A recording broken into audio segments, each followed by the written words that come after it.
2025 সালের 15 সেপ্টেম্বর চুয়াডাঙ্গার জীবননগরের মনোহরপুর গ্রামের ভৈরব নদীর ওপর নির্মিত তেঁতুলতলা ব্রিজ সম্পূর্ণ ভেঙে যায়। পরের দিন উথলি ইউনিয়নের রতিরামপুর গ্রামের ব্রিজটিও সম্পূর্ণ ভেঙে পড়ে। এরপর একই মাসে সন্তোষপুর ও সিংনগর গ্রামে দুটি ব্রিজও এক পাশের অংশ ভেঙে পড়ে। 4টি সেতু ভেঙে পড়ায় ব্যাহত হচ্ছে যাতায়াত। এলাকাবাসীর অভিযোগ, চলাচলের পাশাপাশি ব্যাহত হচ্ছে কৃষি পণ্য পরিবহন। এতে ভোগান্তিতে তারা। এই ব্রিজ ভেঙে যাওয়ায় আমাদের খুব ক্ষতিগ্রস্ত হয়ে গেছি।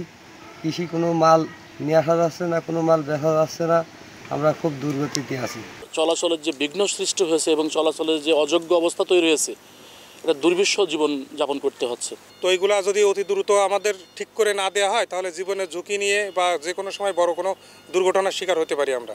চলতি অর্থ বছরে ক্ষতিগ্রস্ত সেতুর জায়গায় নতুন সেতু নির্মাণের আশ্বাস উপজেলা প্রশাসনের। এই অর্থ বছরের ভিতরে কোনো প্রজেক্টের আওতায় এটা অন্তর্ভুক্ত করে যত দ্রুত সম্ভব স্থায়ী ব্রিজ নির্মাণ করার জন্য চেষ্টা করতেছি। উপজেলা প্রশাসনের তথ্য মতে আগে প্রতিদিন জীবননগরের ক্ষতিগ্রস্ত 4টি সেতুর উপর দিয়ে প্রায় 20,000 মানুষ ও 5 শতাধিক যানবাহন চলাচল করত।